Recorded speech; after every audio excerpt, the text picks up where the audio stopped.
Mumbai a dream city. तसं तर इकडे सगळी लोक त्यांची स्वप्न पूर्ण करण्यासाठी येतात. बहुतेकांची स्वप्न पूर्ण पण होतात त्यांच्या कष्टाने.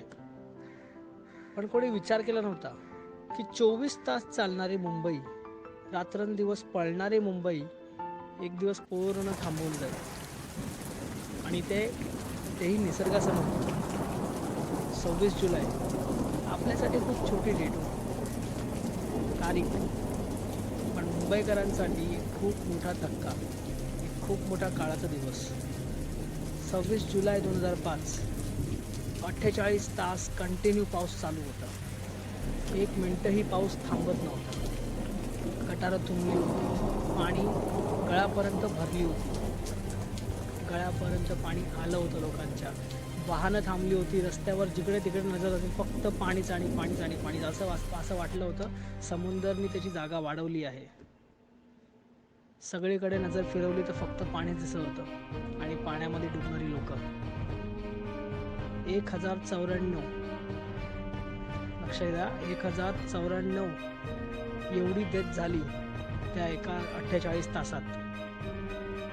48 तासामध्ये एक मिनिटासाठीही पाऊस थांबला नव्हता. लोक मरत होती, पण त्यांना कुठेही पर्याय नव्हता. दुसऱ्या मजल्यापर्यंत पाणी शिरलं होतं. हा दिवस सगळी विसरतील, पण मुंबईकर कधी विसरणार नाही, कारण तो त्यांच्यासाठी काळाचा दिवस होता. सुचत नव्हतं की काय करावं.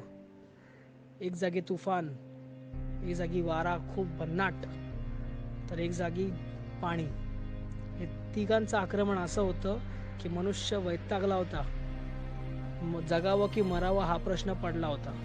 आणि जगावं तर कसं जगावं. खूप घाण दिवस होता तो, आणि आजही सगळ्यांच्या ध्यानीमध्ये तो आहेच. 26 जुलै. जर मुंबईकरांना 26 जुलै सांगितलं ना, त्यांना हे प्रकरण नक्कीच आठवेल. 26 जुलै 2000. हिंदुस्तान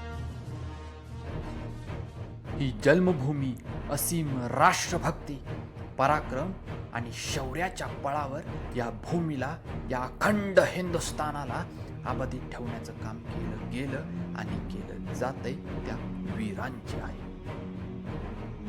त्या वीरांना आमचा सलाम आहे, सलाम, सलाम. ज्यांनी आपल्या रक्ताच्या प्रत्येक थेंबानं, पराक्रमानं, शौर्यानं, धाडसानं, अभेद्य राष्ट्रभक्तीच्या लेखणीनं या भारताच्या इतिहासामध्ये, या अखंड हिंदुस्थानाच्या इतिहासामध्ये विजयी शौर्याचा धडा सोनेरी अक्षरात तोंडला. आजही पराक्रमाची, शौर्याची, धाडसाची आणि अभेद्य राष्ट्रभक्तीची साक्ष देते कारगिलची बुलंद भूमी. ज्याच्या बळावर आजही आपल्या मानानं आणि डौलानं फडकणाऱ्या तिरंग्याची शान साऱ्या जगामध्ये आहे. आणि त्याच पराक्रमाची शर्त करणाऱ्या अभेद्य राष्ट्रभक्तीचा बुलंद बुरुज उभा करणाऱ्या आणि शौर्याचा एक नवीन धडा लिहिणाऱ्या त्या कारगिलच्या वीरांची ही शौर्यगाथा, वीरगाथा आम्ही आपल्यासाठी घेऊन येत आहोत.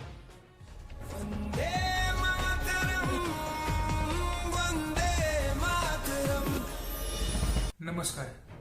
आपल्या भारत देशाची आन बान आणि शान असणारे इंडियन आर्मीचं नाव ऐकल्यावरती दुश्मनाच्या छाताडामध्ये धडकी भरतेच. याचं एक उत्तम उदाहरण म्हणजे कारगिलचं युद्ध. या भयंकर युद्धामध्ये आपल्या भारत मातेचं रक्षण करण्यासाठी, आपल्या भारताचा झेंडा, आपल्या भारताचा तिरंगा उंच आसमानामध्ये फडकवण्यासाठी बऱ्याच शूरवीर जवानांनी आपल्या पराक्रमाचं आणि शौर्याचं प्रदर्शन उभ्या जगासमोर मांडले. यातीलच एक म्हणजे परमवीर चक्र विजेते रायफलमन संजय कुमार. तर मित्रांनो, मी सौरभ शिंदे ऐकवतो तुम्हाला या वीर जवानाची कहाणी. संजय कुमार यांचा जन्म 3 मार्च 1976 रोजी हिमाचल प्रदेश येथील बिलासपूर जिल्ह्यात झाला. त्यांनी त्यांचं शिक्षण गव्हर्नमेंट सेकंडरी स्कूल येथून पूर्ण केलं. त्यांचे काका इंडियन आर्मीमध्ये तैनात होते. ज्यावेळेस ते घरी सुट्टीवर येत त्यावेळेस त्यांना ते त्यांच्या सेवेतील रोमांचक प्रसंग सांगले. ते प्रसंग ऐकल्यावरती आपल्या काकांप्रमाणे आपण सुद्धा इंडियन आर्मी जॉईन करायची असे संजय कुमारांनी ठरवलं आणि तसे प्रयत्न सुद्धा चालू केले. पण 2 वेळा त्यांना अपयश भेटले. अखेरीस नोकरीच्या प्रयत्नात ते दिल्लीला पोहोचले.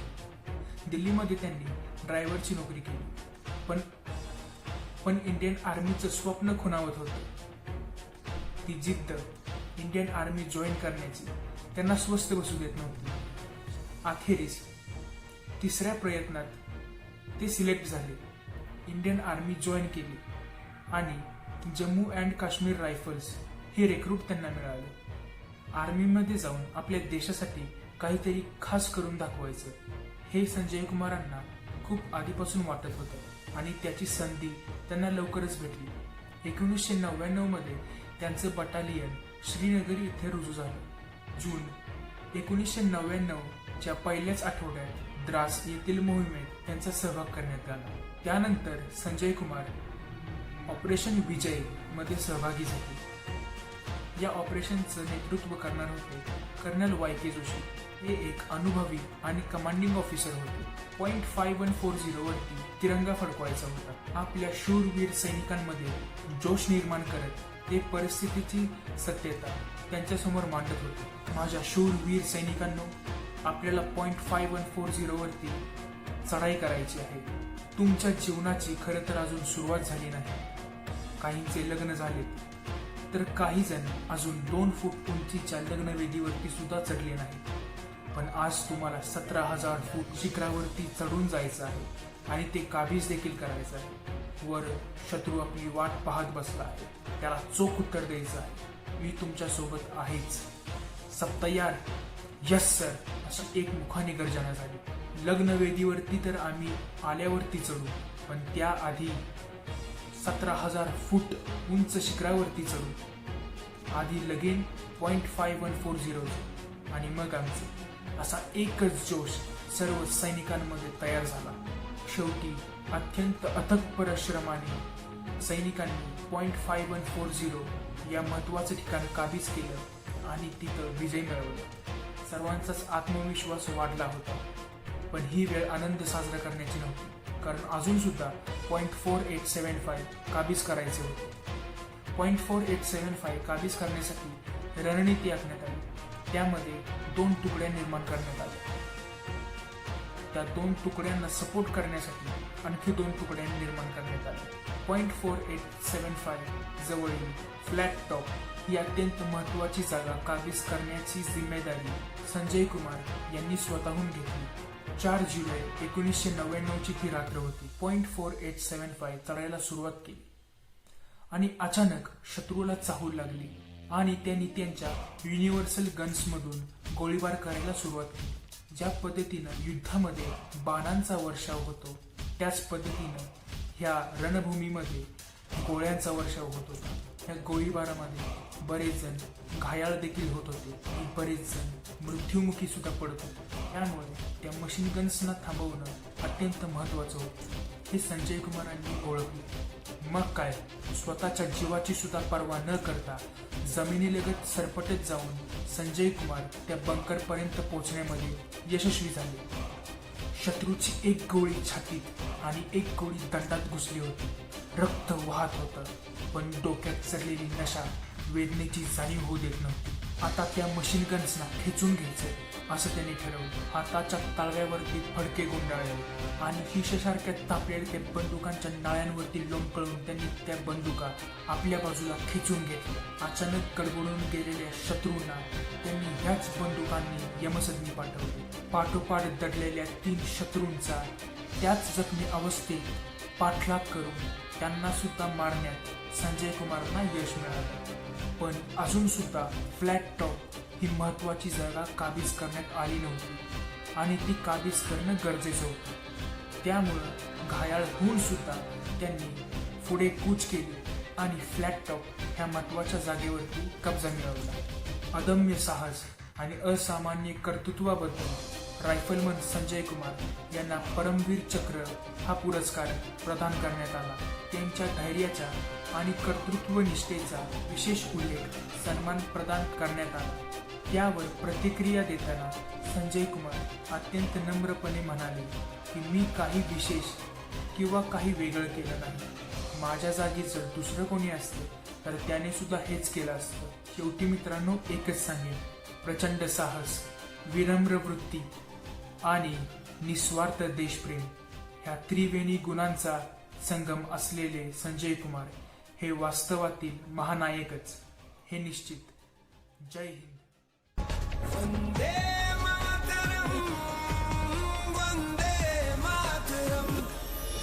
नमस्कार, मी दिव्या Dadasaheb Awade, ENTC diploma TY. Captain Vikram Batra यांचा जन्मदिवस 1974 9 सप्टेंबरला झाला. त्यांचा अंतिम दिवस 1999 7 जुलैला झाला. विक्रमांच्या धारिष्ट्याच्या गोष्टी सांगताना त्यांची आई असे म्हणतात की विक्रम हा लहानपणापासूनच धाडसी, अतिशय धाडसी, महत्वाकांक्षी आणि हुशार होता. तो नेहमी एखादी गोष्ट त्याने करायची ठरवली की तो सातत्याने त्याच्या मागं लागून ती गोष्ट तो करून दाखवायचा. नेहमी हसतमुख असणारा विक्रम, मित्रांच्या गारड्यात असणारा विक्रम हा शिक्षकांच्या गळ्यातला काहीच होता. तो प्रत्येक व्यक्तीशी आदराने वागणं हा त्याचा एक स्थायी स्वभाव होता. 1994ला NCC मार्फत प्रजासत्ताक दिनाला त्याने भाग घेतला होता, परेडमध्ये भाग घेतला होता. घरी आल्यानंतर वडिलांना तो म्हणाला की पायदळामध्ये भाग घेऊन या देशासाठी काहीतरी अलौकिक कार्य करणे हेच माझे ध्येय आहे. त्यावर त्याचे वडील म्हणतात की विक्रमचे लेखी पैशाला दुय्यम स्थान होते, कारण विक्रमला मर्चंट नेव्हीमध्ये प्रवेश मिळत असतानाही तो नाकारून देश सेवेसाठी आर्मीमध्ये सामील झाला आपल्या नानांजींसारखा.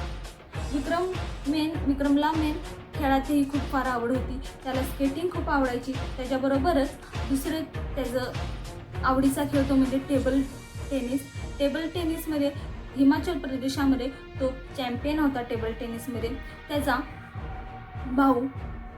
जुळवा भाऊ, त्याच्यासारखा दिसणारा भाऊ आजही असा म्हणतो की विक्रम आणि मी एकसारखे दिसत असल्यामुळे, जुळे असल्यामुळे आमचे लहानपण फारच मजेशीर गेले, मस्करीत गेले. आम्ही एकमेकांच्या हजेऱ्या द्यायचो, खूप लोकांना बनवायचो आणि कधीकधी एकमेकांच्या चुका नसताना एकमेकांच्या मस्ती केलेल्या सुद्धा शिक्षा भोगायचो. त्याला लव बोलायचे तर मला खुश बोलायचे, त्याला लव मला खुश असे बोलायचे. 10व्या वर्षापासून आम्ही टेबल टेनिस खेळत आलेलो. सातत्याने 5 वर्ष विक्रम हा टेबल टेनिसचा चॅम्पियन म्हणून शाळेत घोषित होता. पाचव्या वर्षी मात्र माझा हात होता त्याला जिंकण्याचा, कारण की मी सेमीफायनलमध्ये हार पत्करून त्याला जिंकून दिले. पण माझ्या मनात निश्चित त्याच्याबद्दल एक खुणगाठ निश्चित होती ती अशी की हा विक्रम जेताच होता, तो कारगिलचा शेरशाहच होता आणि तो कारगिलचा शेरशाहच कायम राहिला. विक्रमचे स्वप्न पूर्ण झाले ते म्हणजे 6 डिसेंबर 1997ला विक्रमचे स्वप्न पूर्ण झाले. त्यांनी ज्या प्रसंगातून अतिशय कठीण प्रसंगातून त्यांनी आपले 6 किलो वजन कमी करून आपल्या आईवडिलांच्या खांद्यावर स्टार्स खांद्यावर दिले आणि भारतीय सैन्य दलाची अधिकारी प्राप्त झाली, ज्यासाठी त्यांनी केला होता अट्टाहास, तो त्यांचं स्वप्न पूर्ण झालं. त्यानंतर त्यांना पॉईंट देण्यात आला 5410 त्यांना असा पॉईंट देण्यात आला.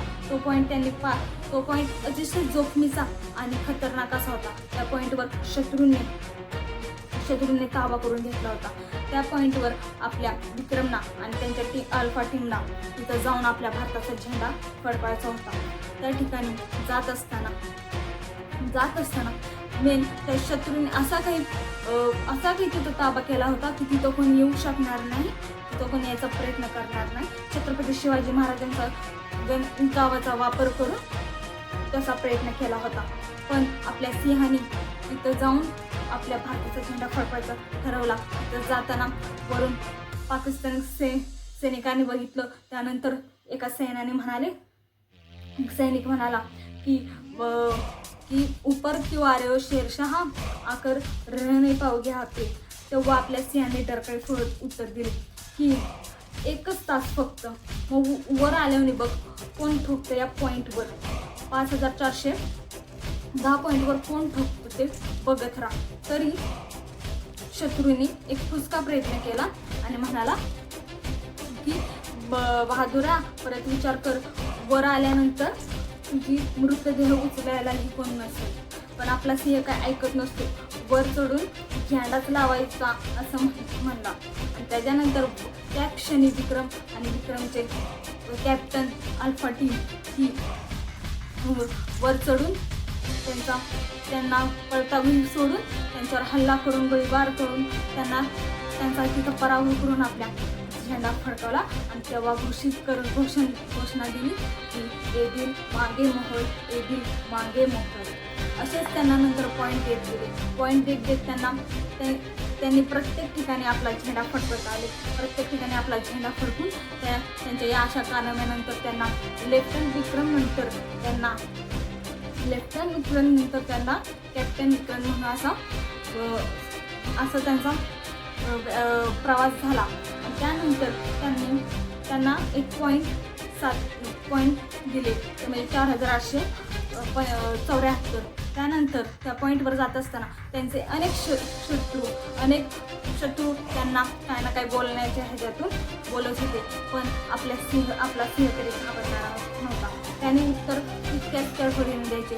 त्याच पॉईंटला जात असताना त्यांचे सैनिक आणि आपले कॅप्टन विक्रम हे असताना त्या पॉईंटला जाऊन आपल्या भारताचा झेंडा फडकायचा होता.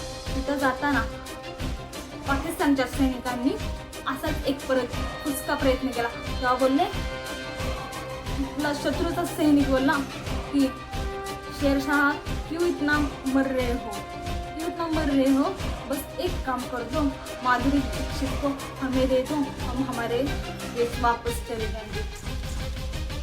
विक्रमने डरकाळी फोडत त्याला घेरून त्याच्यावर गोळ्या झाडल्या आणि म्हणाले, माधुरीजी बिझी आहे, फिलहाल गोली बिझी आहे.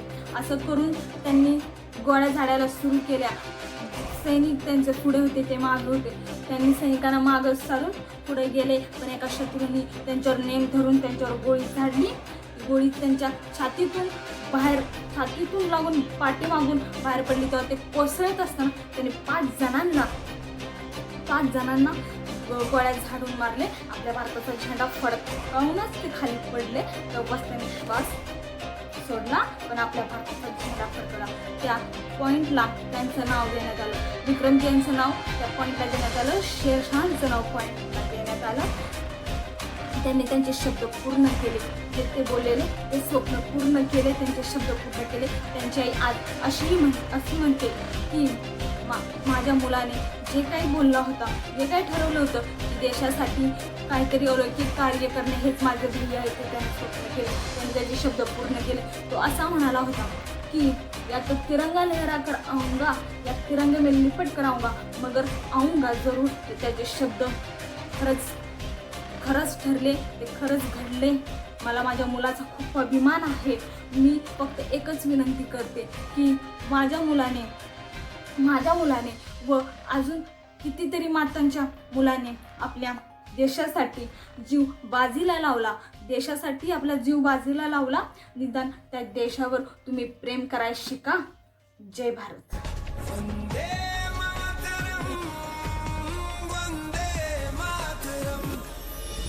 चाहे आंधी आ जाए, चाहे तूफान आ जाए, ये भारत माँ तेरा ये पुत्र हर हाल में दुश्मन से निपट कर आएगा. या इस झंडे को लहरा के आएगा, या इस झंडे में लिपट कर. मेजर पद्मपाणी आचार्य यांच्याबद्दल मनोगत व्यक्त करत आहे. त्यांचा जन्म 21 जून 1969 साली ओडिसा या राज्यात झाला. ते इंडियन आर्मीमध्ये 2nd राजपुताना रायफल्स या युनिटमध्ये मेजर म्हणून कार्यरत होते. त्यांचा कारगिल युद्धामध्ये सिंहाचा वाटा होता आणि त्यांनी माझ्यासाठी थांबू नका, मला इथे सोडून जा, मी तुम्हाला कव्हर फायरिंग देतो, शत्रूवर पूर्ण विश्वासाने हल्ला करा. मी तोपर्यंत शत्रूला थोपवतो. यश तुमचेच आहे. पूर्ण जिद्दीने लढा.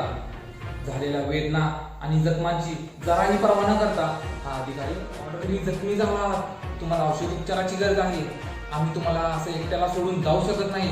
एक सैनिक कासावीस ऑर्डर आणि मी नसतानाही तुम्ही तुमची जबाबदारी पार पाडली तर मला आनंद होईल. जर मी नेतृत्व करतोय तर माझ्या मागून या. जर मी कर्तव्याला चुकलो तर मला गोळी घाला. पण मेलो तर बदला घ्या. भारतीय सैन्याच्या या प्रार्थनेप्रमाणे सैनिक पुढे निघाले. ते निडरपणे लढले. खऱ्या योद्ध्याप्रमाणेच्या घरातील कोणची बेल वाजली. कामात व्यग्र असणाऱ्या मेजरच्या पत्नी चारुलता यांनी फोनकडे दुर्लक्ष केले. कोणाचा तरी फोन असेल म्हणून दिला. पुन्हा एकदा बेल वाजली. मेजर पद्मपाणी आचार्य यांच्या मी मिसेस आचार्यांशी बोलत आहे का? हो, मी मिसेस विमला आचार्य बोलत आहे. आपण मेजर आचार्यांच्या मातोश्री का? हो, मी त्यांची आई बोलत आहे. मी भारतीय सैन्य दलाच्या मुख्य कार्यालयातून बोलत आहे. आपले सुपुत्र मेजर पद्मपाणी आपल्याला अभिमान वाटेल अशीच कामगिरी त्यांनी केली आहे. भारतीय सैन्य दल आणि भारतीय नागरिक सदैव त्यांच्या ऋणात राहील. ते अतिशय निडरपणे लढले. अगदी खऱ्या अभिमानाच्या अवस्थेत विमला आचार्यांनी फोन ठेवला. मेजर आचार्यांची पत्नी चारुलता काय ते समजून गेल्या. 21 जूनला फोनवर झालेला आपला संवाद शेवटचा ठरला तर घरात शांतता पसरली. आचार्यांचे वडील विंग कमांडर जगन्नाथ आचार्य क्षण आज आठवत होते. पद्मपाणींचे बंधू लेफ्टनंट कर्नल पद्मसंभव हे सुद्धा कारगिल युद्धावेळी कार्यरत होते. अपराजिता अतिशय लाघवी मुलगी आहे. माझा भाऊ मी तिच्या शोधतो. तिच्यामध्ये तिच्या वडिलांचे गुण होतं. पद्मपाणींनी कारगिल युद्धादरम्यान 3 ऑपरेशनमध्ये भाग घेतला होता. खरे तर 2 ऑपरेशन झाल्यानंतर 3ऱ्या ऑपरेशनसाठी सैनिकाला पाठवत नाही. पण मेजर उत्स्फूर्तपणे 3ऱ्या ऑपरेशनमध्ये पद्मपाणी 2nd राजपुताना रायफल्समध्ये कमिशन झाले आणि थोड्याच अवधीत ते उत्कृष्ट नेतृत्व गुणांमुळे सगळ्यांचे आवडते अधिकारी झाले.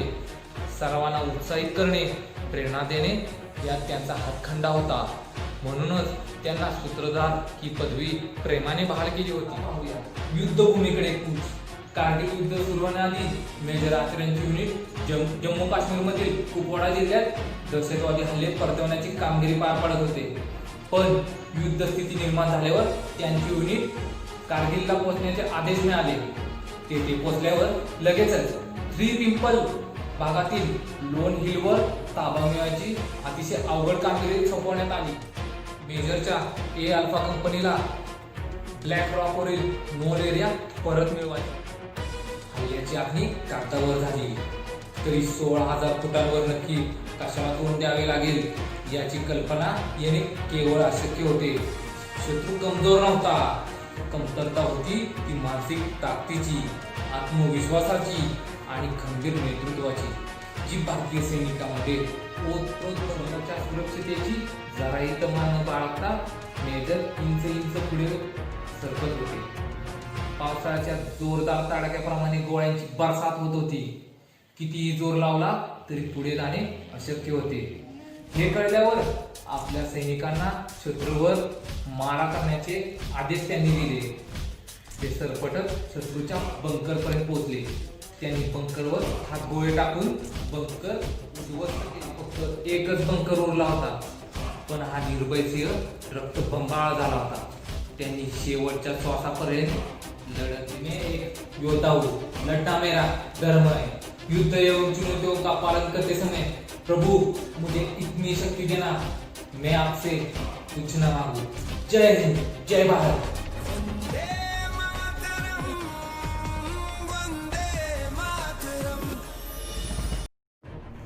नमस्कार, मी उदय कुमार माने. मेजर सोनम वांगचंद यांचं नाव घेतलं की मस्तक नाही तर मस्तक झाल्याशिवाय राहत नाही. हा तो आसाम स्काउटचा सैनिक ज्याने कारगिल युद्धामध्ये परमवीर चक्र आपल्या शौर्याने, आपल्या कष्टाने, आपल्या बुद्धीने आणि आपल्या धैर्याने आपल्या स्वतःच्या नावी करून घेतलं होतं. खऱ्या अर्थाने भारताकडे बंदुकीचे टोक रोखून असले ते शत्रू हिमालयाच्या पर्वत शिखरावर जाऊन बसले होते.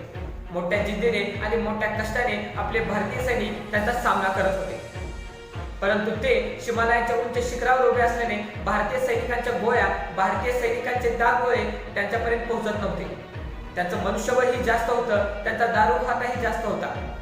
हळूहळू भारतीय सैनिक हे एक एक करत वीर मरण प्राप्त करत होते, वीर गतीला प्राप्त होत होते. मोठ्या धैर्याने, मोठ्या कष्टाने आणि मोठ्या जिद्दीने मेजर सुमन वांगचंद आणि त्यांचे सैनिक हे पर्वत शिखरावर चढत होते.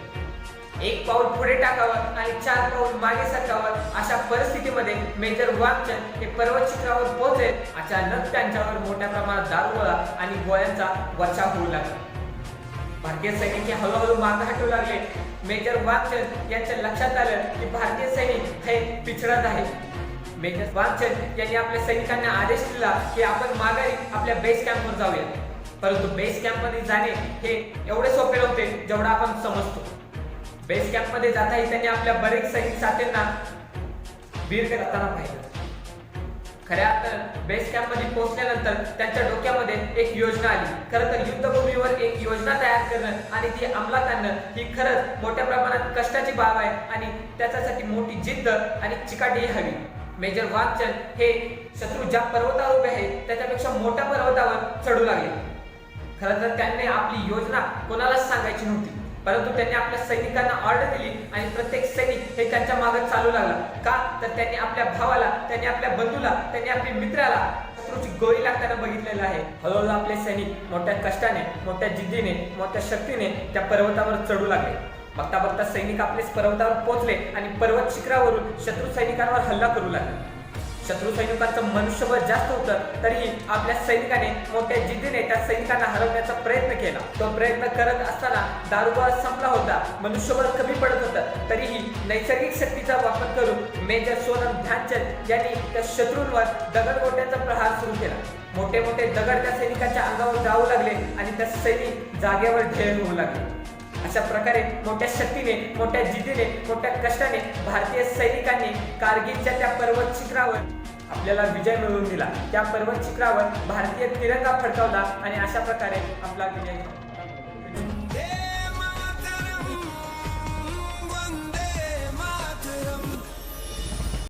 जय हिंद मित्रांनो, माझं नाव समीरन गाडगे. 1999 मध्ये झालेलं कारगिल युद्ध हे एक युद्ध नसून ही एक अशी वेळ होती की ज्यामध्ये भारतमातेने आपले खूप पुत्र गमावले. यांच्यामध्ये खूप शूरवीरांनी आपल्या प्राणांची आहुती दिली आणि अमर झाले. यांच्यातच कॅप्टन विक्रम बात्रा, कॅप्टन मनोज कुमार पांडे, पद्मपाणी, आचार्य यांच्यासारखी देखील नावे होती. आणि यांच्यातच एक नाव होते कॅप्टन विजयंत थापर. कॅप्टन विजयंत थापर यांनी ना फक्त आपल्या शूरवीरतेचे उदाहरण त्या युद्धात दिले, पण अशी कामगिरी केली की ज्यामध्ये त्यांच्या कुटुंबाचेच नाही तर अख्ख्या देशाचे नाव गर्वाने उंच झाले. कॅप्टन विजयंत थापर यांचा जन्म 26 डिसेंबर 1976 रोजी झाला. देहरादूनमध्ये राहणारे या मुलाचं फॅमिली बॅकग्राऊंड खूप आधीपासून इंडियन आर्मीशी जोडलेलं होतं. त्यांचे पणजोबा, त्यांचे आजोबा, त्यांचे वडील यांनी देखील खूप वर्ष देशाची सेवा केली आणि हेच कारण होतं की त्यांनी देखील इंडियन आर्मीची निवड केली. ते म्हणतात ना, बाळाचे पाय पाळण्यात दिसतात. हे काय खोटं नाही. स्वतःच्या आधी दुसऱ्याचा विचार करणारा हा मुलगा मनाने मात्र हवा ठरला. तो लहानपणी मैदानी खेळात खूप पारंगत होता, त्यामुळेच लाडाने सर्वजण त्याला रॉबिन म्हणायचे. तो आपल्या वडिलांची आर्मी कॅप डोक्यात घालून सर्वत्र मिरवत असायचा. त्यांच्या घरच्या परंपरेनुसार जेव्हा तो इंडियन आर्मी अकॅडमीमध्ये भरती झाला त्यानंतर जो बाहेर आला तो होता एक संवेदनशील आणि धीरोत्तर अधिकारी कॅप्टन विजयंत थापर. 12 नोव्हेंबर 1998 साली त्यांनी कमिशन्ड ऑफिसर म्हणून 2nd रायफल राजपूत जॉईन केली. त्यांनी आपल्या ट्रेनिंगच्या वेळेस सर्वांनाच हैराण करून सोडलं होतं. ते फक्त अभ्यासातच नाही तर इतर खेळांमध्ये सुद्धा सर्वांच्या पुढे होते. एकदा बॉक्सिंग मॅच खेळत असताना त्यांच्या खांद्याला दुखापत झाली. खूप त्रास झाला, पण त्या त्रासाकडे लक्ष द्यायला वेळ कुणाला आहे. जसे की ते त्रासाला ओरडूनच सांगत होते, तुमच्या स्वप्नांना सांगू नका की तुमचा त्रास किती आहे, त्या त्रासाला सांगा की तुमची स्वप्न किती मोठी आहे. अशा या योद्ध्याला वॉटर पोलोमध्ये सुवर्णपदक तर त्याच्या उत्कृष्ट कामगिरीबद्दल त्याला सिल्वर मेडलसुद्धा भेटलं होतं. कॅप्टन विजयंत थापर यांची पहिली पोस्टिंग झाली ती ग्वालियरला. ग्वालियरनंतर एका महिन्याने अँटी इन्सर्जन ऑपरेशनसाठी त्यांची पोस्टिंग काश्मीरला झाली. या दरम्यान त्यांनी 2 खतरनाक एन्काउंटरचा सामना केला होता. या 2 एन्काउंटरमध्ये त्यांनी शत्रूला धूळ चारली होती. शत्रूच्या खूप गोळ्या समोरून येत होत्या, पण त्यांना एक गोळीही स्पर्श करू शकली नाही. त्यांचं सामर्थ्य बघून साक्षात यमदेव सुद्धा माघारी परतला होता. एवढं त्यांचं सामर्थ्य होतं. काश्मीरला पोस्टिंग झाल्यानंतर काही दिवसातच त्यांना द्रास सेक्टरला पाठवण्यात आले. तिथे त्यांच्या रायफलचं एवढंच काम होतं की ज्या जागेवर शत्रूंनी कब्जा केलेला आहे ती जागा आपल्याला मिळवून दिली. त्या जागा होत्या टोलोलिन, नॉल आणि 3 पिंपल्स. या जागेवरून शत्रूंचा नायनाट करणे. त्यासाठी त्यांनी वाटचाल चालू केली. पहिल्यांदा घेतले त्यांनी बर्बाद बंकर. बर्बाद बंकरकडे जाताना त्यांच्या डोक्यात एकच विचार होता, मारो या मरो. ह्या विचार घेऊन ते पुढे गेले आणि बर्बाद बंकर मिळवले. त्यानंतर त्यांनी पुढची वाटचाल चालू केली, ती म्हणजे टोलोलिनकडे. टोलोलिनला देखील त्यांनी सफलतापूर्वक मिळवलं आणि हा होता त्यांचा सर्वात पहिला विजय. त्यानंतर राहिले होते ते फक्त नॉल आणि 3 पिंपल्स आणि लॉन हिल एरियामधील काही भाग ज्यावर त्यांना ताबा मिळवायचा होता. टोलोलिन नंतर कॅप्टनने मोर्चा वळवला तो नॉलकडे. अंधाऱ्या रात्रीत कॅप्टन हळूहळू आपल्या पलटणसोबत नॉलकडे सरकत होते. तरण्या रात्रीत शत्रूंच्या गोळ्यांचा वर्षाव चुकवत कॅप्टनने नॉलवर ताबा मिळवला. पण त्यांचा प्रिय जवान जगमल सिंग शेखावत शहीद झाला. त्या दुःखद बातमीतून वर येत नाही तोपर्यंत अजून एक दुःखाची बातमी आली. साहब, मेजर आचार्य नहीं रहे. कॅप्टनचे डोळे रागाने लाल झाले. कॅप्टन तापले आणि म्हणाले, हमारे कमांडर को मारा, नहीं छोडेंगे, सबको खत्म कर देंगे. तो एक वनवा होता जो पेटणार होता आणि पेटवणाराही होता. कॅप्टन नाईक तिलक सिंगला घेऊन पुढे निघाले. त्यांच्यात आणि शत्रूच्यात चाललेल्या 1-1.5 तासाच्या द्वंद्वयुद्धामध्ये शत्रू त्यांना 1 इंच सुद्धा पुढे सरकून देत नव्हता. शेवटी कॅप्टनचा धीर सुटला. कॅप्टनने शत्रूच्या गोळ्यांना हुलकावणी देत मृत्यूच्या जबड्यात पाय टाकला आणि समोरासमोर झालेल्या युद्धामध्ये एक गोळी आली ज्याच्यावर कॅप्टनचं नाव लिहिलं होतं आणि ती गोळी सरळ कॅप्टनच्या डोक्यात लागली आणि कॅप्टन नाईक तिलक सिंगच्या हातावर कोसळले. पण त्यांचे शौर्य बघून त्यांच्या पलटणने त्यांचा बदला घेतला आणि शत्रूला सडेतोड उत्तर दिलं आणि नॉलवर कब्जा केला. आपल्या आयुष्याचे बलिदान या देशासाठी कोणी ना कोणतरी देणारच आहे, मग मी का नाही. खरंच त्यांनी त्यांचं बोलणं खरं करून दाखवलं. अशा या योद्ध्याला 29 जून 1999 साली वीरमरण आलं.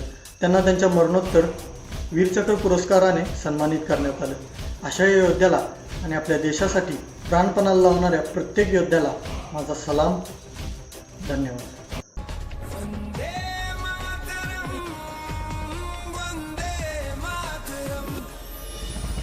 मौत के मंडियों में सबने भर भर के बोलियां दिए. मौत के मंडियों में सबने भर भर के बोलियां दिए.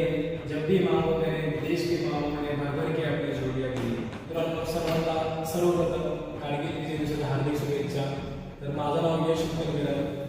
तर मी आज तुम्हाला आपल्या शूरवीरांबद्दल काहीतरी सांगणार आहे. तर मित्रांनो, आपल्याला सर्वांनाच माहिती आहे आपण कारगिल विजय दिवस का साजरे करतो. कारण की 1999 मध्ये जो पाकिस्तानने हल्ला केला होता आणि जे आपले विजय आहेत त्या तो दिवस आपण साजरा करत आहोत. तर त्या युद्धामध्ये असे खूप सारे आपले शूरवीर होते ज्यांनी आपल्या प्राणाची आहुती दिली आणि ज्यांना आपण गौरवतो, आज पण गौरवतो. तर अशाच एका वीर योद्ध्याला आम्ही या योद्ध्याबद्दल आज बोलणार आहे.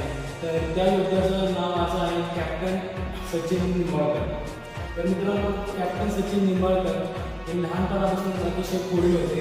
त्यामुळे त्यांच्या वडिलांनी म्हणजे अण्णासाहेब निंबाळकर यांनी त्यांना लहानपणी सातारामध्ये सैनिक शाळेमध्ये घातले होते व त्यांचे शिक्षण तिथे झालं 10वीपर्यंत. त्यानंतर त्यांनी आपल्या अतिशय हुशारीने व चालीने NDA ही एक्झाम क्वालिफाय केली आणि ते NDAमध्ये त्यांनी त्यांची पुढची ट्रेनिंग घेतली आणि त्यानंतर आफ्टर NDA त्यांनी IMA त्यांची ट्रेनिंग कंप्लीट करून IMA ट्रेनिंग त्यांची कंप्लीट करून ते गोष्टी झाले बटालियन झाली.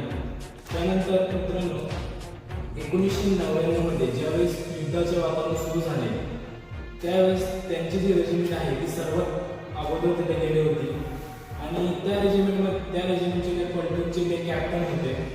तर ज्यावेळेस त्यांना पहिलं सर्च ऑपरेशन आलं ते म्हणजे टोलोलिन हा अतिशय महत्त्वाचा एरिया होता जो टायगर हिल आहे. त्यानंतर जर कुठली गोष्ट सगळ्यात इम्पॉर्टंट असेल तर टोलोलिन होती.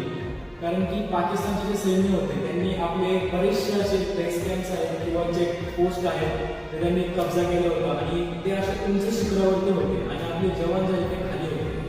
त्यामुळे ते कब्जा करणं खूपच अवघड जात होतं. तर त्यावेळेस त्यांना हे सुद्धा माहिती होतं, आपल्या सैनिकांना हे सुद्धा माहिती होतं की आपल्यासमोर शत्रू किती आहे किंवा शत्रूची सेना किती आहे. आपल्याला फक्त एवढंच माहिती होतं की आपल्या पोस्टवरती कोणीतरी कब्जा केलेला आहे आणि आपल्याला त्या शत्रूला हरवायचं आहे. बट त्यांची संख्या किती आहे, त्यांच्याविषयी दारुगोळा किती आहे हे आपल्याला काही हवं नव्हतं. त्यावेळेस एक ऑपरेशन केलं म्हणजे ऑपरेशन विजय. तर त्यावेळेस आम्ही 3 टोळ्या केल्या आणि तिघीकडून हमला करायला ठरवलं. पण झालं असं, ज्यावेळेस ते पोलीस करून शत्रूच्या जवळ जात होते, सुमारे किमान 50 मिनिटं ते जवळ आले होते. पण त्याच वेळेस त्यांनी एक खबर मिळाली म्हणजे मेजर राजेश शहीद झाले. आणि ही बातमी कळताच पूर्ण पलटणमध्ये खळबळ झाली व सर्व जरा थोडे दचकले. त्यावेळेस ज्यावेळेस कॅप्टन सचिन निंबाळकर यांच्या मेजरची जी शो आहे, डेड बॉडी आहे ती आणण्यासाठी जेव्हा पुढे जात होते त्यावेळी त्यांच्यावर शत्रूचा मारा होता. पण ते एवढ्या जवळ होते की शत्रू तिकडून त्यांना शिव्याला सुद्धा करत होते. आणि त्याच वेळेस त्यांच्यातला एक ऑफिसर म्हणला की आओ हमने हाथ ऊपर कर लिए और तुम आओ और अपने ऑफिसर की डेड बॉडी लेके जाओ. त्यावेळेस डोळ्यामध्ये आग आणि मनामध्ये राग होता.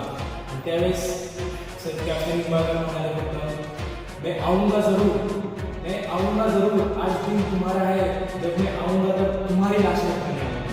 व त्यांनी हे करून दाखवले ते म्हणजे टायगर हिलचा लढा.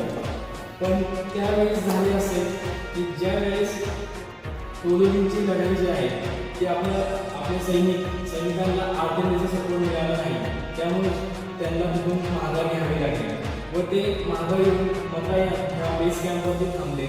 त्यावेळेस ते किमान 1 ते 2 आठवडे तिथे त्यांनी एक आठवड्याने तिथे घालवला त्या बेस कॅम्पवरती. त्या बेस कॅम्पवरती त्यांनी पूर्ण स्ट्रॅटेजी केली व त्यांच्या मनावर एक खंत होती ती म्हणजे आपल्याला कोलोनी जिंकता आला नाही किंवा कोलोनी पोस्ट कॅम्प कोलोनीच्या पोस्टवरती आपल्याला आपल्या 1880चा विजय दिवस आला नाही. त्यांच्यामध्ये त्यांच्या पट्ट्यांमध्ये दुःख होते. पण त्यांनी त्याच वेळेस त्यांना एक सर्च ऑप्शन मिळालं ते म्हणजे टायगर जिंकण्याचे त्यांच्यामध्ये उत्साह आहे, आग आली. त्यांनी ठरवले की जे आपले हार जे आपल्याला कोलोनीमध्ये मिळाले आहे त्याचा बदला आपण टायगर हिलमध्ये घेऊया. तर त्यासाठी त्यांनी आपल्या पलटणला एकच वाक्य म्हणाले की माझ्यासोबत 60 सैनिक नाहीत, माझ्यासोबत 60 ब्रह्मास्त्र आहे. माझ्यासोबत 60 सैन्य नाही, माझ्यासोबत 60 ब्रह्मास्त्र आहे. असं म्हणून त्यांनी सगळ्यांच्या घेऊन ते निघाले. त्यांची पलटण ही सुमारे 1 जुलैला टायगर हिल जो आहे त्याच्या टायगर हिल जो आहे तिथे जाण्यास दुसऱ्यामध्ये निघाला. तर 1 जुलै 1999ला त्यांनी पलटण घेऊन ते टायगर निघाले. गाडीच्या मदतीने ते होईल तेवढ्या जवळ गेले. तिथून त्यांचा चालतचा प्रवास झाला. 1 जुलैला ते टायगरपासून किमान 5 किलोमीटर मागे असतील. त्यानंतर त्यांनी लगातार 2 दिवस चढाई करून टायगर हिल 3 जुलैच्या रात्री टायगर हिलच्या एकदम जवळ ते पोहोचले. आणि टायगर हिल जो आहे तो अतिशय टोकावरती आहे. तिथून फायरिंग रेंज त्यांच्याबरोबर पाकिस्तानच्या सैनिकांची ती योग्य जर आपण बघायला गेलं आपण शत्रू होते आणि जे पाकिस्तानच्या होते सो फायर करणे खूपच इझी होते. तर त्यावेळेस त्यांनी एक गहिनी गाव ते म्हणजे त्यांनी मागच्या साईडून जाऊन सरळ जे शिखरे होते शिखरे करायला सुरू केली. तर ते 3 जुलैच्या रात्री ते टायगर हिलच्या खूपच जवळ गेले. पण रशियामध्ये जवळ गेले आणि त्यावेळेस वरून काही सैनिकांनी बघितले पाकिस्तानचे जे सैन्य होते त्यांना जे शत्रू आहे आपले जे सैन्य आहेत आपले भारतीय सैनिक आहे त्यांना पाहिले व त्यांनी फायरिंग चालू केली. आणि त्यावेळेस जी पलटण होती ती पूर्ण पलटणवरती आली नव्हती. त्यामुळे त्यांना माघार घ्यावं लागली. पुन्हा एकदा 4 जुलै 1999 लागणार आहे ती पाकिस्तानच्या सैन्यासाठी काळाची ठरली. कारण की भारतीय जे सैनिक आहे जे कॅप्टन सचिन निंबाळकर पलटण आहे ती पूर्णतः तिथे पोहोचली होती. व त्यांनी रात्री जो चढण्यास सुरुवात केली. सकाळी 6 वाजेपर्यंत ते टायगर हिलचे जे पोस्ट आहे त्याच्या 15 ते 20 मीटर जवळ आले होते. आणि त्यानंतर जो झाला बाकीचं जे युद्ध झाले ते तिथे सुरू झाले. आमने फायरिंग झाली व अखेरमध्ये शेवटपर्यंत ते पोस्ट जिंकली. त्यावेळेस त्यांनी त्यांच्या कमांडिंग ऑफिसरला फोन केला. त्यावर ते एकच बोलले sir I am the top. आणि तिथे झाला ऑपरेशन सक्सेसफुल.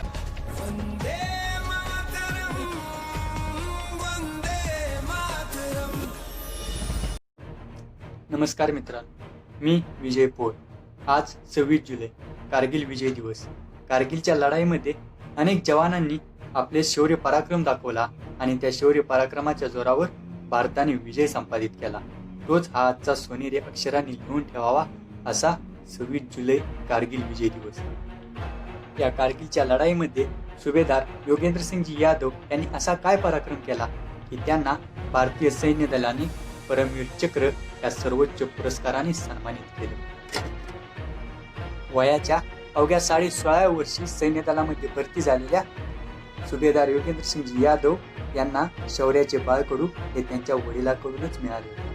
कारण भारत पाकिस्तानमध्ये झालेल्या 1965 आणि 1971च्या लढाईमध्ये त्यांच्या वडिलांचा प्रत्यक्ष सहभाग होता. भारतीय सैन्य दलाच्या 18 ग्रेनेडियर बटालियनमध्ये काम करणाऱ्या योगेंद्रसिंगजी यादव यांचा विवाह वयाच्या अवघे 19व्या वर्षी झाला. लग्न होऊन अजून 15 दिवसही झाले नव्हते. अंगावरती लावलेली हळदही अजून उतरली. तोच भारतीय सैन्य दलाचं पत्र घरामध्ये येऊन पोहोचलं. तुमची रवानगी काश्मीर खोऱ्यात झाली आहे आणि तिथे भारत पाकिस्तानची युद्धचा पत्र मिळताच योगेंद्रसिंगजी यादव जाऊन आपल्या ट्रूपला मिळाले. त्यांच्यावरती जबाबदारी होती ती दार्जिलिंगची पहाडी फतेह करणे. या मिशनमध्ये योगेंद्रसिंगजी यादव यांना जबाबदारी मिळाली की आघाडीवरती लढणाऱ्या जवानांना राशन आणि अम्युनिशन पुरवण्याची.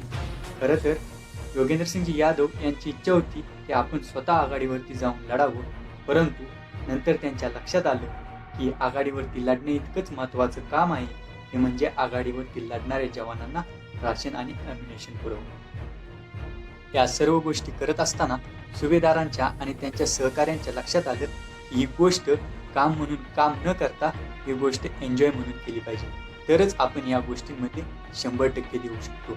आणि त्यांनी हे काम एन्जॉय म्हणून करण्यास सुरुवात केली. परंतु हे दिसतं तेवढं सोपं काम नव्हतं. या कामामध्ये त्यांना ॲम्युनिशन पोचवताना आणि ॲम्युनिशन पोचवून माघारी परतताना अनेक अल्ट्रीनच्या तोफगोळ्यांचा आणि हेवी मशीन गनचा सामनाही करावा लागत असे. ज्यावेळेस अटॅक होत असे तेव्हा सुभेदार आणि त्यांचे सहकारी दगडांच्या आत लपून बसत आणि गिनती करत किती गोळे डागले जातात. 1, 2, 3, 4 आणि 5 अशी गिनती झाली की ते पुन्हा उठत आणि पुन्हा आपल्या मार्गाने परिक्रम करत असत.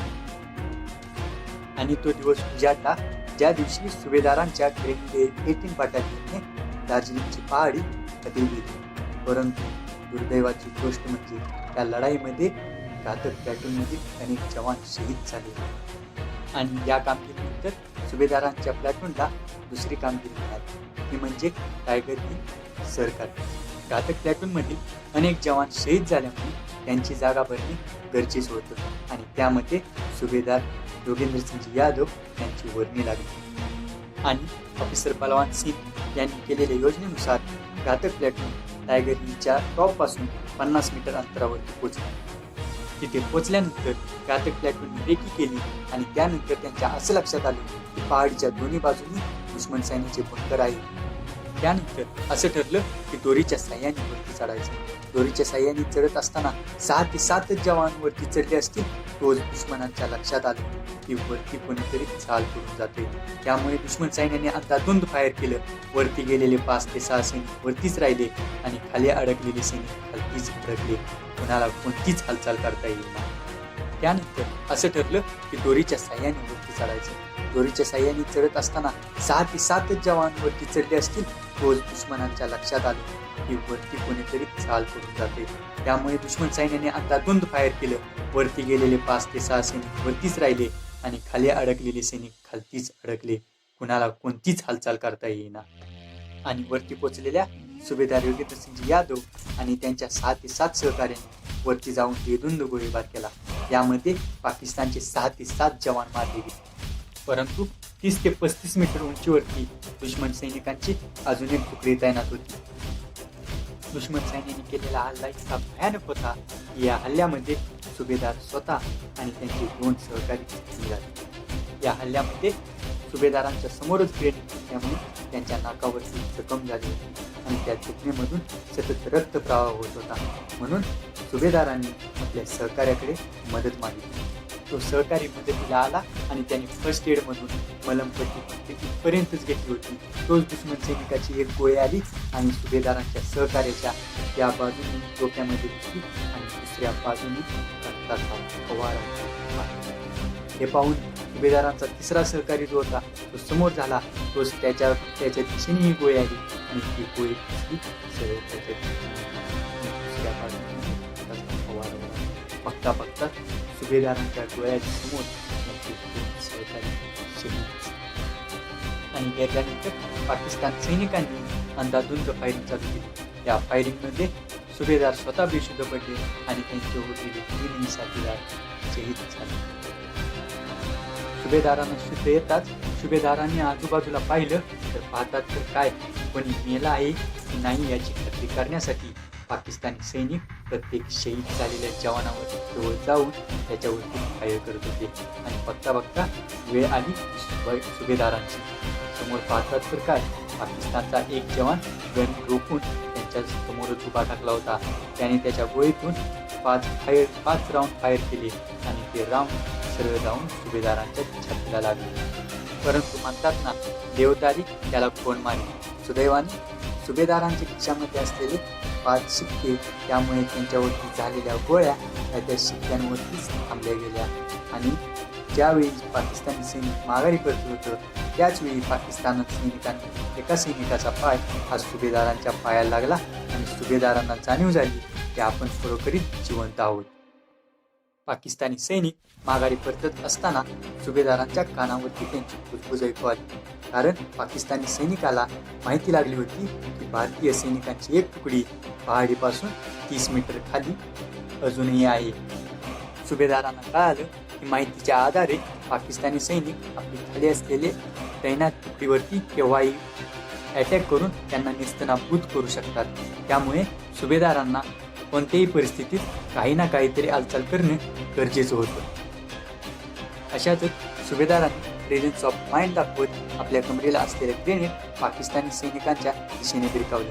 ते ग्रेनेड जाऊन पडलं ते सरळ पाकिस्तानी सैनिकांनी परिधान केलेल्या कोटच्या हुडमध्ये आणि पत्ताक्षणी त्या ग्रेनेडचा स्फोट झाला. आणि अचानक झालेल्या स्फोटामुळे पाकिस्तानी सैनिकांमध्ये गदारोळ माजला.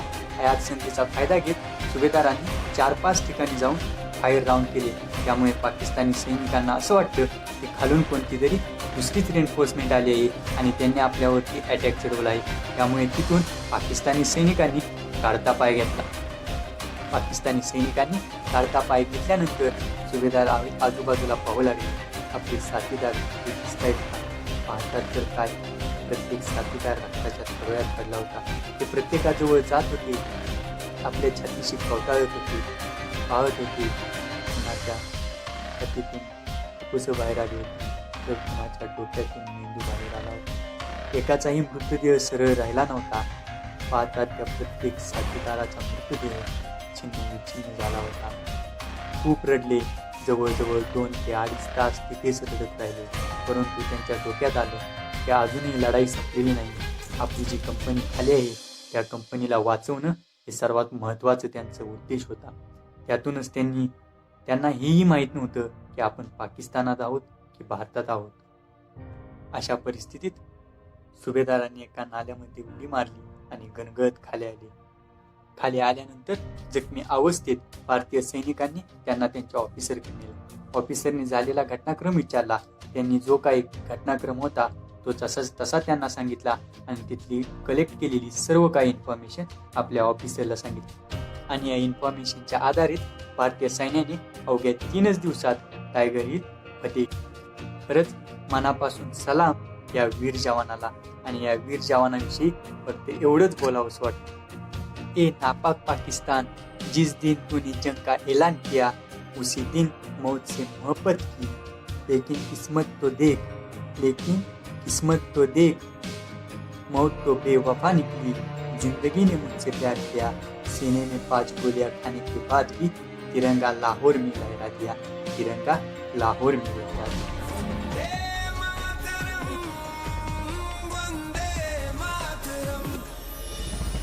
मी श्वेता बरकडे. 1999च्या जुलैचा तो दुसरा आठवडा. वामनराव यांच्या घरी एक बातमी वाऱ्याच्या वेगासारखी येऊन धडकली. ती म्हणजे डॉक्टर राजेश यांना गोळ्या लागल्या. गोळ्या कशा लागल्या, कुठे लागल्या, कुणाला काही पत्ता नाही.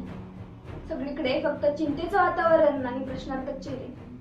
या सगळ्यामध्ये एक व्यक्ती ठामपणे उभी राहिली आणि काळजी करणाऱ्या प्रत्येक व्यक्तीला त्या माऊलीने समजावून सांगितलं. म्हणाले, पूर्वी दुधाचा व्यवसाय केला तेव्हा थेंबभरही पाणी मिसळलं नाही, आणि आज माझ्या राजेशच्या आयुष्यात असं कसं कोणी भेसळ करू शकेल.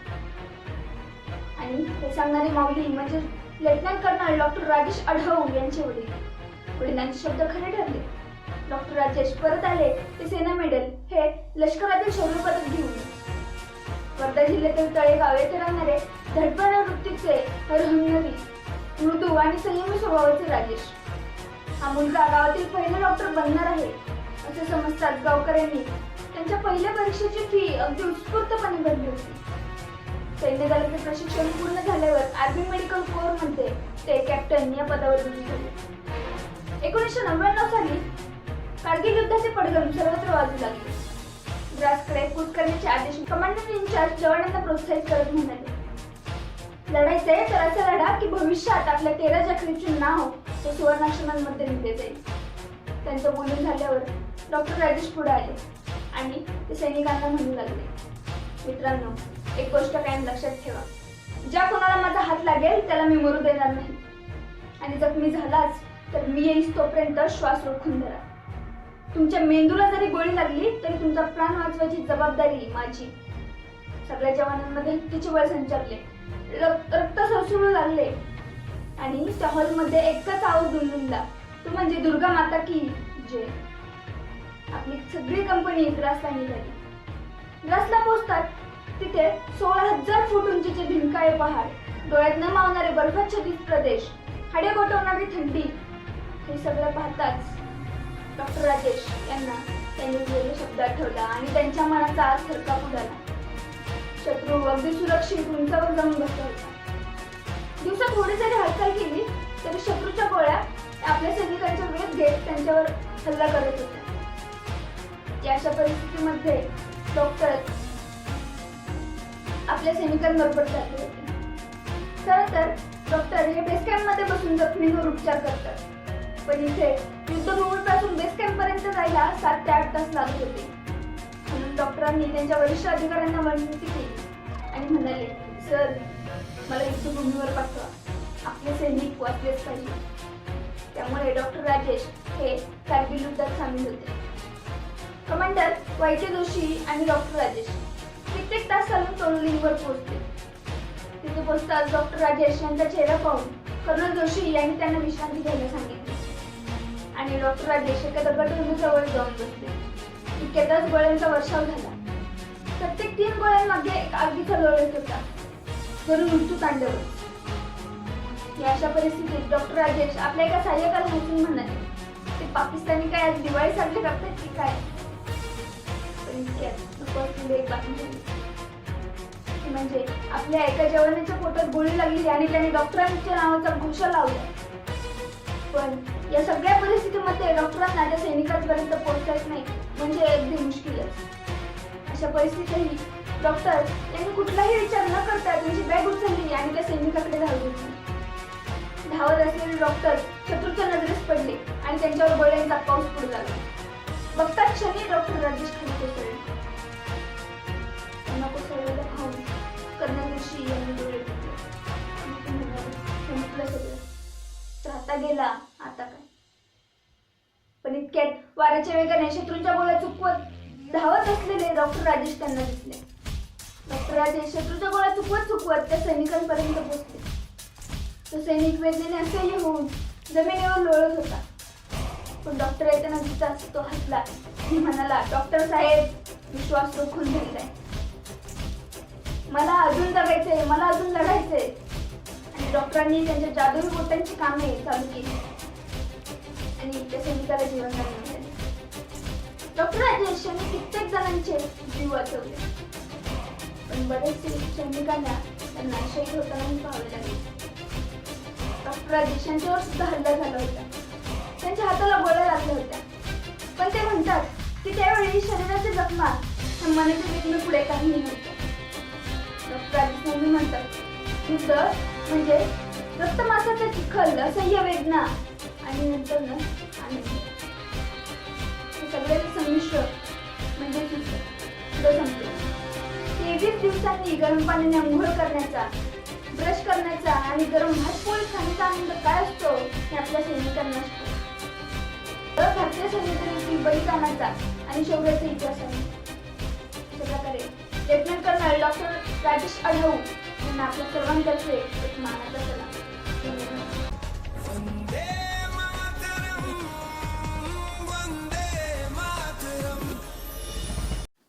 नमस्कार, मी आदित्य राजेंद्र पार्टे. मित्रांनो, आज 26 जुलै, कारगिल विजय दिवस. हा विजय मित्रांनो इतक्या सहज सोप्या पद्धतीने आपल्या भारताला, आपल्या भारतीय सेनेला मिळाला नाही, तर त्या कारगिलच्या वीरांच्या पराक्रमावर, शौर्यावर, धाडसावर आणि असीम राष्ट्रभक्तीवर हा दिवस आपल्याला पाहायला मिळतो ना. हा विजय आपल्याला मिळाला. जोपर्यंत मी स्वतःला सिद्ध करत नाही, जोपर्यंत मी स्वतःला सिद्ध करण्या अगोदर माझ्या समोर मरण टाकलं, तर सर्वप्रथम त्या मरणाचा मी खात्मा करेन.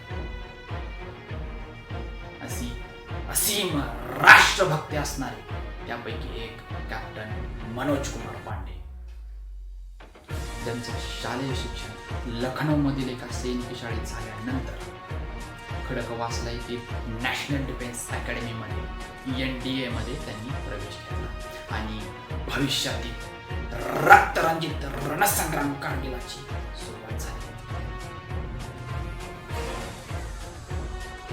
त्यांची रेजिमेंट गोरखा रेजिमेंट सियाचीन ग्लेशियरावरून खाली उतरले गोरखा रेजिमेंट ही कंपनी, या कंपनीला ऑपरेशन विजयच्या अंतर्गत कारगिलमधील बटालिक सेक्टर मध्ये मोर्चे बांधण्यासाठी पाठवण्यात आले. या आघाडीच्या तुकडीचे नेतृत्व करत होते रणमर्द शूरवीर कॅप्टन मनोज कुमार पांडे. प्रदीर्घ काळाच्या लढाईनंतर, हातघाईच्या लढाईनंतर अखेर शत्रूला माघार घ्यावी लागली आणि जुबार हिल्सवर अखेर भारतीय सेनेने ताबा मिळवला, विजय मिळवला. या आनंदाला, हा आनंद साजरा करण्यासाठी वेळ नव्हता, फुरसत नव्हती, कारण खालोबार टॉपला शत्रूच्या कार्डातून मुक्त करायचं होतं. गोरखा रेजिमेंट पहाडी इलाक्यात युद्ध करण्यासाठी हातखंडा तयार असणारे रणमर्द शूरवीर वीरांचा वारसा लाभलेली असणारी गोरखा रेजिमेंट यांच्याशिवाय हे काम करणार होतं. आणि अखेर गोरखा रेजिमेंट, गोरखा कंपनी यांचा मोर्चा खालोबार टॉपकडे वळवण्यात आला आणि या कंपनीचे कमांडिंग ऑफिसर होते कर्नल ललित राय. 1999 मध्ये झालेल्या कारगिल युद्धाचे ते दिवस आजही कर्नल ललित राय यांना अजूनही सांगतात. जेव्हा ते आणि त्याची कंपनी खालोबार टॉपकडे गेली आणि खालोबार हिल्स, खालोबार टॉप त्यांनी चढायला सुरुवात केली, तेव्हा ते सांगतात, आम्ही सर्वजण एका अरुंद खिंडीतून वर जात होतो, पण शत्रू नेमका ताबा धरून मोक्याच्या ठिकाणी बसला होता. आमची चाहूल लागताच त्यांनी आमच्यावर बेछूट गोळीबार केला आणि या गोळीबारामध्ये आमचे 9 जवान शहीद झाले. अचानक झालेल्या हल्ल्यामुळे सर्वजण हादरले. दिवसावर जाणं अशक्य झालं होतं. त्यामुळे दिवसा कमरेला दोरी लावायची आणि त्या गाड्यावर लटकत राहायचं. दोरीवर बॉम्ब पडला तर खाली दरी बोलवत आहे, मरण बोलवत आहे, मरण अट्टळ आहे, पण जगला तर वर चढाई करून शत्रूवर चढाई करायची.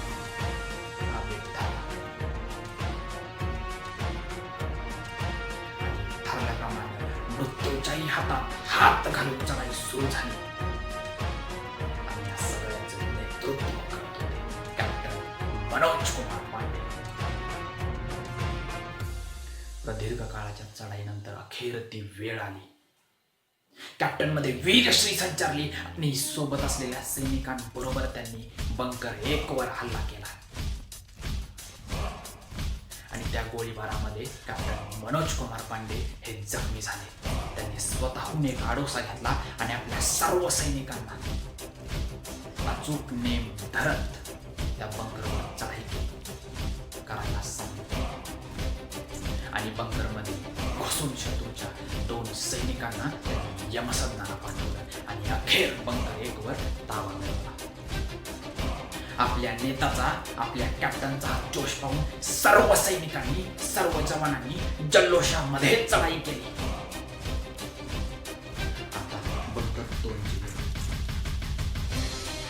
मनोज कुमार पांडे यांनी आपल्या जखमांकडे दुर्लक्ष करत सोबत असलेल्या सैनिकांसमवेत त्यांनी बंकर 2 वर हल्ला केला. शत्रूची दान उडवली. जय महाकाली. आयो गोरखा, एकच जल्लोष, एकच उत्साह. पूर्ण जखमी असतानाही कॅप्टन मनोज कुमार पांडे यांनी बंकर 3 वर आता बंकर 4 ची वेळ होती. सोबत सैनिक जवान फार कमी, पण एकच निर्धार, विजय हा आपलाच असेल. जणू मृत्यूही त्यांच्या समोर नतमस्तक झालेला.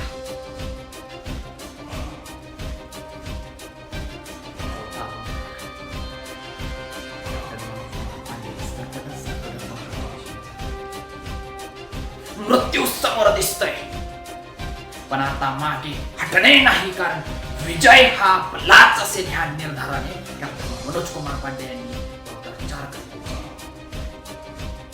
हातात असलेला हातगोळा त्यांनी बंकर 4 वर टाकला. पण मात्र सावध असलेल्या शत्रूच्या बंदुकीने कॅप्टन मनोज कुमार पांडे यांचे मस्तक छेदले. कॅप्टनच्या चेहऱ्याची शकल झाली. रणमर्द शूरवीर कॅप्टन मनोज कुमार पांडे धरणीवर कोसळले. पण जाता जाता कॅप्टन मनोज कुमार पांडे यांनी बंकर 4 ही मस्त केला. सर छोडो मत उनको, हा त्यांचा शेवटचा आवाज, हा त्यांची शेवटची ओळ आजही कॅप्टन कानावर घुमत आहे. कॅप्टन मनोज कुमार यांच्या या पराक्रमाने, शौर्याने, धाडसाने आणि असीम राष्ट्रभक्तीने 3 जुलै 1999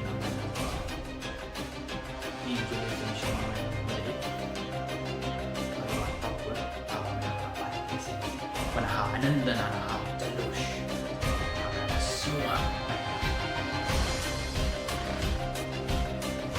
त्यांच्या या पराक्रमाला, त्यांच्या शौर्याला, त्यांच्या या चाट धाडसाला, त्यांच्या या सीम राष्ट्रभक्तीला मरणोत्तर परमवीर चक्राने सन्मानित.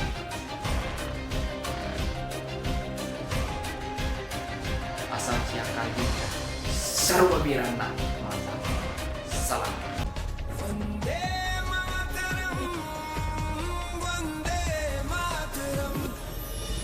नमस्कार, मी अभिषेक जितेंद्र गायकवाड. आपल्या देशासाठी सर्वस्वाचे कर्तृत्वाचे दान हवे आणि आपल्याच हातांनी घडवू भवितव्याचे शिल्प नव्हे, असाच विचार करत कित्येक देशभक्तांनी या देशाप्रती आपलं प्रेम दाखवलं. या देशासाठी आपल्या प्राणाची प्राण त्यागाने किंवा आपल्या देशासाठी वेगवेगळ्या प्रकारचे त्याग केले की ज्या त्यागाच्या जोरावरती आपल्या देशाचा तिरंगा अभिमानाने डौलाने फडकत आहे असं मला वाटतं. आणि अशाच अनेक वीरांमध्ये एक वीर होते की ज्यांनी असं सांगितलं की देशाप्रती माझी जबाबदारी पार पाडण्याच्या आधीच प्राण सोडणे इतका मी बेजबाबदार नाही असं सांगत अगदी आपल्या शेवटच्या श्वासापर्यंत या देशासाठी स्वतःचं कर्तृत्व बजावलं आणि या देशासाठी काही ना काही करून दाखवण्याची धमक दाखवली ना, तेच म्हणजे कॅप्टन मनोज कुमार नय्यर. आधी आपल्या या देशाच्या इतिहासामध्ये किंवा आपण अगदी पूर्वीपासूनचा इतिहास बघितला तर त्या देशाच्या इतिहासामध्ये अनेक युद्ध झाले. मग त्या स्वातंत्र्य लढ्यापासून ते आजच्या या कोरोनाच्या लढ्यापर्यंत अगदी अनेक युद्ध झाली. पण या युद्धामध्ये एक आणि सगळ्यात महत्वाचं होतं ते म्हणजे आपलं कारगिलचं युद्ध. तोच आजचा दिवस म्हणजे 26 जुलै कारगिल दिवस. तर याच दिवशी अनेक वीरांना आपल्या प्राणाची आहुती द्यायला लागली होती. पण या आहुतीतून सुद्धा एक नवीन फार मोठं असं आउटपुट मिळालं होतं. ते आउटपुट असं होतं की आपण कारगिल विजय दिवस आपण साजरा करतो ना, ते फार मोठं आउटपुट होतं. तर या सगळ्याची आपण कारगिल विजय दिवस म्हणजे नक्की काय आणि तो का साजरा केला जातो, त्यामध्ये अनेक वीरांनी काय कर्तृत्व बजावलं होतं ते आपण या व्हिडिओच्या माध्यमातून जाणून घेणार आहोत. तर या कारगिल मध्ये ज्यावेळेस एक फार मोठ्या प्रकारची धुमश्चक्री चालू होती आणि पाकिस्तानी सैन्याची घुसखोरी ज्यावेळेस उघडकीस आली, त्यावेळेस याच कारगिलवरती विजय मिळवण्यासाठी अनेक पथकांना आपली तैनात करण्यात आलं होतं. आणि त्याच पथकामधलं एक पथक होतं ते अनुज कुमार नय्यरांचं, आणि ते त्यांच्या पथकाचे 2 नंबरचे कमांडर होते.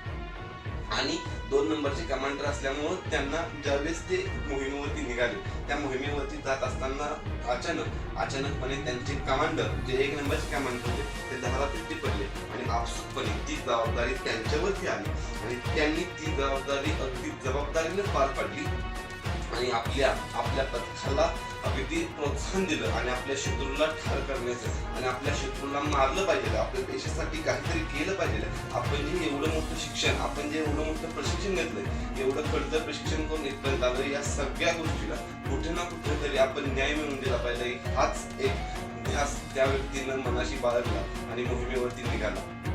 अगदी या सगळ्यामध्ये ज्यावेळेस ती मोहिमेवर जात होते, त्या मोहिमेच्या आधी त्यांच्या वडिलांचा त्यांचा फोन झाला. तर त्या फोनवरती त्यांचे वडील त्यांना म्हणाले की बा या मोहिमेवरून अगदी हार मानून माघारी येऊ नको, जर हार मानून माघारी आलास तर तुला गोळी मारेल, अशी गोष्ट त्यांच्या वडिलांनी सांगितली. त्यावेळेस त्या कॅप्टन अनुज कुमार नय्यरांनी उत्तर दिलं की नाही पप्पा, मी सुद्धा तुमचाच मुलगा आहे आणि मी हार मानून कधीच माघारी येणार नाही. हे जे वाक्य होतं ना, हे वाक्य फार महत्वाचं होतं.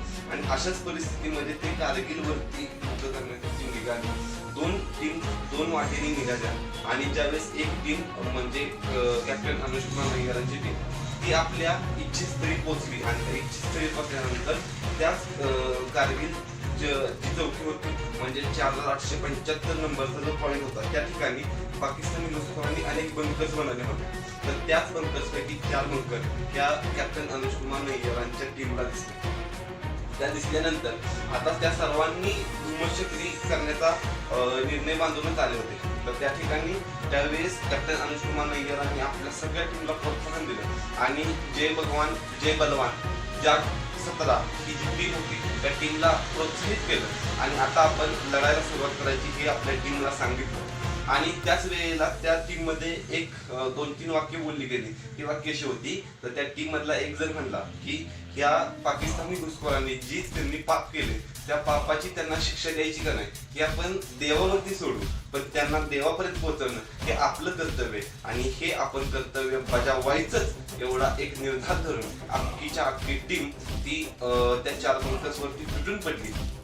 बघता बघता एका दगडाचा आडोसा घेऊन एक बंकर आपल्या सैनिकांनी उद्ध्वस्त केलं आणि अशाच पुढच्या 3 बंकर उद्ध्वस्त करायचा हा निर्धार करून आपलं सैन्य पुढं जात होतं. आणि या सगळ्यामध्ये अगदी पाकिस्तानाचे एवढे मोठे सैन्य होतं पण या सैन्याला हे 7 जण एवढे मोठ्या प्रमाणात भारी पडले की आपले 7 जण शेवटपर्यंत लढत होते. पण शेवटी एक क्षण असा येतोच ना की ज्या क्षणी आपल्याला काही ना काही गमावं लागतं.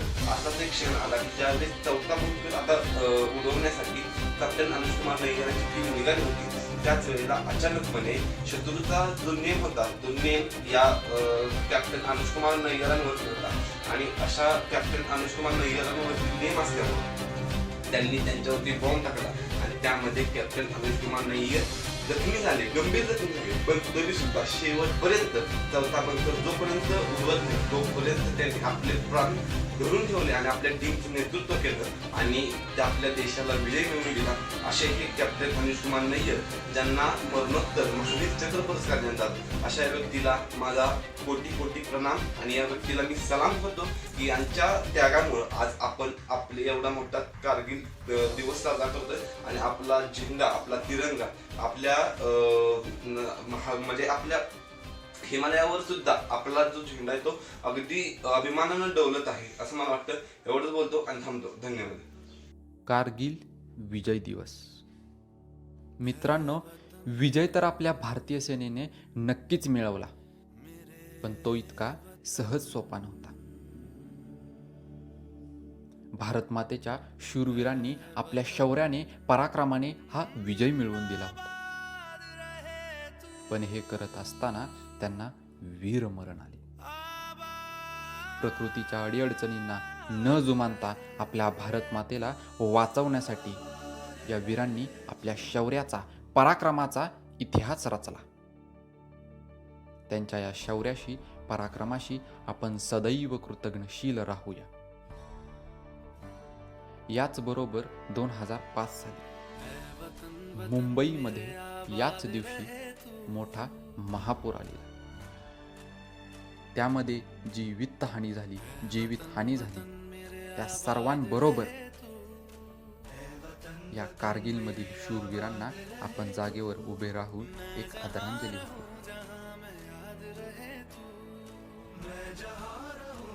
आओ झुककर सलाम करे उन्हें जिनके हिस्से में ये मुकाम आता है. किस कदर खुश नसीब है वो लोग, खून जिनका वतन के